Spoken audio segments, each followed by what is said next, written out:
Jour qui l'a conduit en République démocratique du Congo et au Soudan. Et voici le journal en détail. Le président Abdel Fattah el-Sisi a tenu une réunion avec le groupe économique ministériel en présence du Premier ministre Dr Moustapha Madbouli et le gouverneur de la Banque centrale Tarek Amer ainsi que d'autres ministres concernés. Le chef de l'État a passé en revue au cours de la réunion le deuxième processus du programme de réforme économique qui s'est achevé avec succès, comme le Fonds a approuvé dans sa session tenue le 23 juin. Le chef de l'État a enjoint de continuer à mener les politiques nécessaires afin de maintenir la stabilité des indicateurs économiques et monétaires, notamment en ce qui concerne la diversification et l'augmentation des sources de devises.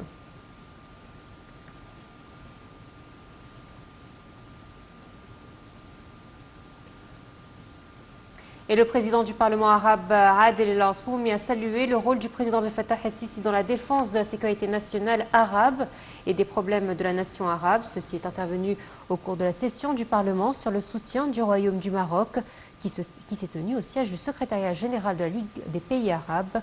Le point sur cette réunion. Le président du Parlement arabe, Adel El-Assoumi, a souligné au cours de la 6e session plénière du Parlement arabe, au siège de la Ligue arabe, que la réunion s'est tenue en signe de solidarité et de soutien au Maroc face à cette crise dans laquelle le Parlement européen s'est mêlé sans justification.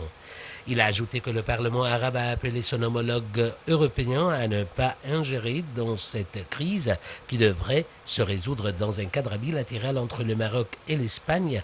Notons que face à l'insistance du Parlement européen d'aller de l'avant dans ses positions provocatrices sur les questions arabes et son adoption de cette résolution qui est totalement rejetée.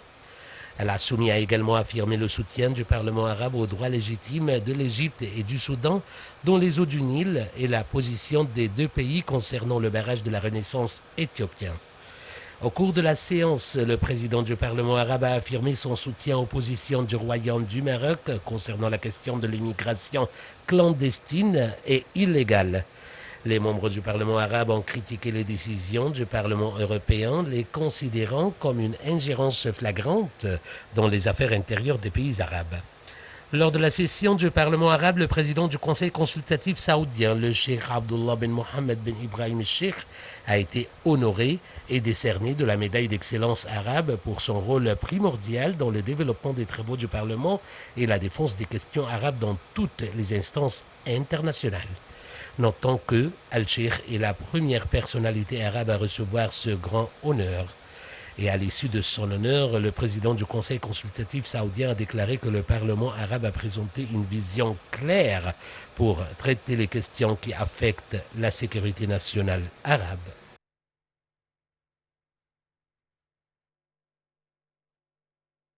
Le chef d'état-major des forces armées, le général du corps d'armée Mohamed Farid, et la délégation l'accompagnant ont regagné le Caire au terme d'une visite officielle qui a duré plusieurs jours en République démocratique du Congo et au Soudan. Au cours de la visite du chef de l'état-major, qui a rencontré son homologue congolais Mbala Mounenze pour discuter d'un certain nombre de sujets d'intérêt commun dans les différents domaines. Les deux parties ont tenu une séance de pourparlers au cours de laquelle ils ont signé une lettre d'intention de développer la coopération bilatérale dans le domaine de la défense.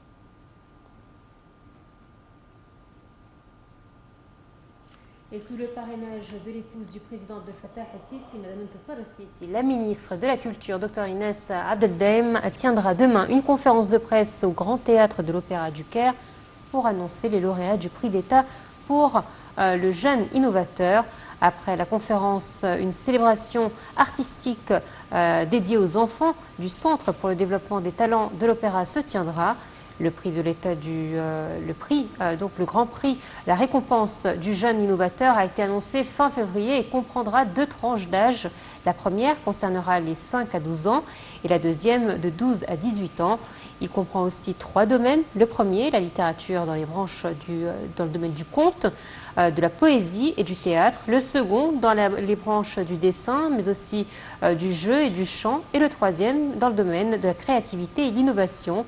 Et dans les 2 branches des applications et des sites web, en plus des innovations scientifiques.